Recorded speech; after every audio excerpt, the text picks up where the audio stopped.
اعوذ باللہ من الشیطان الرجیم بسم اللہ الرحمن الرحیم ما کذب الفؤاد ما رأى،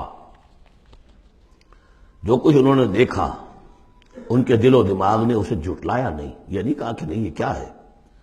دیکھیے ایسا ہوتا ہے کہ کوئی غیر معمولی سی بات آپ دیکھیں تو ایک شخص ہو جاتا ہے میں خواب دیکھ رہا ہوں یا حقیقت دیکھ رہا ہوں۔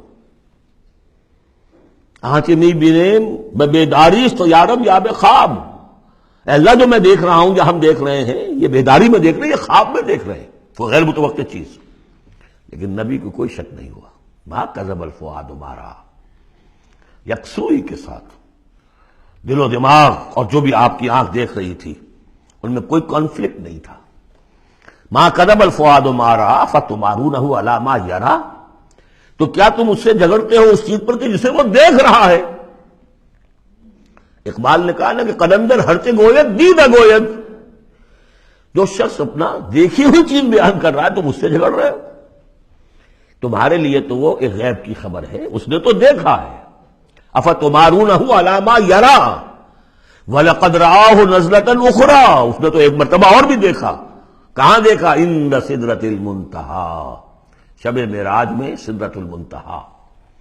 کوئی بیری کا درخت ہے، وہ کیسی بیری ہے؟ ساتویں آسمان کی بیری، وہ آخری حد ہے، مخلوق کوئی اس سے آگے نہیں جا سکتی۔ اس سدرۃ المنتہیٰ، منتہا نہایت، حد، جہاں کی حد ہو گئی، وہاں تک حضور پہنچے ہیں، سدرۃ المنتہیٰ تک۔ اندہا جنت الماوا، اور سب سے اونچی جو جنت ہوگی جنت الماوا، وہ اس کے قریب ہی ہے، وہ بھی ساتویں آسمان پر ہے۔ یہ تو درجہ بدرجہ ترقی ہوتی جائے گی نا۔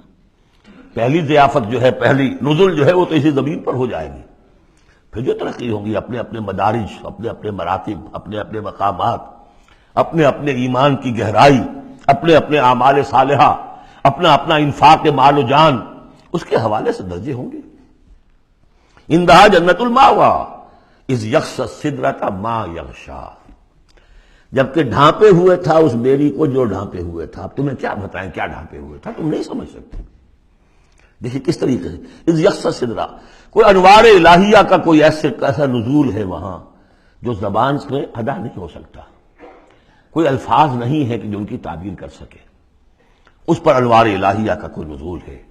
اذ یغشی السدرۃ ما یغشی، جبکہ چھایا ہوا تھا اس بیری کے اوپر جو چھایا ہوا تھا، جبکہ ڈھانپا ہوا تھا اس بیری کو جس نے ڈھانپا ہوا تھا۔ ما زاغ البصر وما طغی، نبی کی آنکھ اس وقت نہ کج ہوئی نہ حد سے بڑھی۔ یہ دو انتہائیں ہوتی ہیں، ایک تو یہ کہ آپ کسی انٹینس لائٹ کو فیس نہ کر سکے تو نگاہ ہٹائیں گے، آپ یہ جھپک لیں گے، فیس نہیں کر سکتے اگر آپ میں ہمت نہیں، استعداد نہیں ہے۔ نبی کا ظرف اتنا تھا کہ ان انوار الہیہ کا براہ راست مشاہدہ کیا ہے، اور نگاہ آپ کو ادھر ادھر کرنے کی ضرورت پیش نہیں آئی۔ لیکن طغا ایک حد ادب بھی ہوتا ہے جس سے آگے انسان کو نہیں جانا چاہیے۔ نگاہ جو ہے اس نے بے ادبی کی روش بھی اختیار نہ کی۔ علامہ اقبال نے، واقعہ یہ ہے کہ اس آیت کو میں نے سمجھا علامہ اقبال کے ایک شعر سے، اور اکثر و بیشتر لوگ نہیں سمجھ سکے اس آیت کو۔ ذوق و شوق کے نام سے جو ان کی نظم ہے بال جبریل میں، وہ میرے نزدیک ان کے شاعرانہ جو ان کی استعداد ہے اس میں بلند ترین نظم ہے۔ وہ جہاں تک پیغام ان کا جو ہے امت مسلمہ کے لیے، اس کے لیے ابلیس کی مجلس شورا، وہ کلائمیکس ہے، اور وہ ہے بھی ان کے آخری زمانے کی نظم ہے، سن 36 میں انہوں نے کہی ہے۔ اس کے بعد تو بیماری اتنے رہے ہیں، بہت کم اشعار کہے، لیکن اس میں ذوق و شوق میں ایک شعر ہے: عین وصال میں مجھے حوصلہ نظر نہ تھا، عین وصال میں مجھے حوصلہ نظر نہ تھا، گرچہ بہانہ جو رہی میری نگاہ بے ادب، میری نگاہ بے ادب بہانہ تلاش کرتی رہی کہ میں مشاہدہ براہ راست کروں، حالانکہ عین وصال ہے اس وقت، لیکن یہ کہ میرے اندر حوصلہ نہ تھا کہ میں حسن کا براہ راست مشاہدہ کر سکوں۔ عین وصال میں مجھے حوصلہ نظر نہ تھا، گرچہ بہانہ جو رہی میری نگاہ بے ادب۔ یہاں ان دونوں چیزوں کے برعکس بات ہے جو اقبال اپنے بارے میں کہہ رہا ہے۔ میں تو بے ادب بھی ہوں، اور میں تو چاہتا تھا کسی طریقے سے حد ادب سے تجاوز کر کے دیکھوں، لیکن میرے اندر تو حوصلہ نہیں تھا۔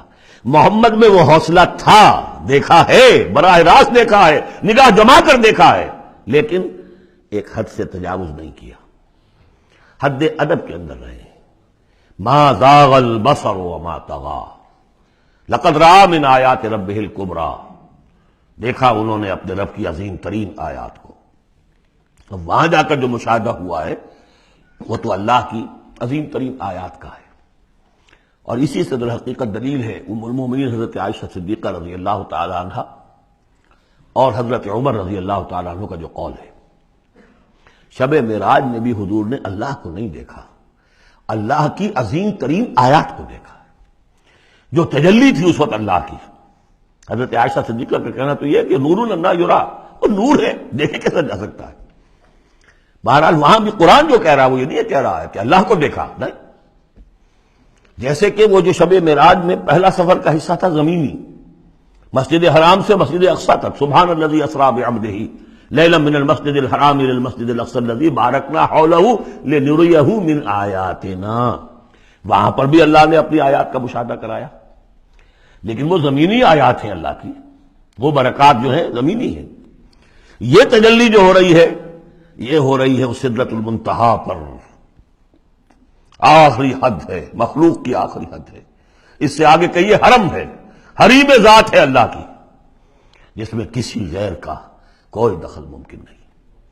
اس حد پر جا کر جو وہاں تجلیات باری تعالیٰ تھے ان کا مشاہدہ کیا ہے۔ لقد رأى من آیات ربہ الکبریٰ افرأیتم اللات والعزیٰ، اب یہاں مضامین وہی شروع ہو گئے ہیں جو مکی صورتوں کے ہیں۔ صدق اللہ العظیم۔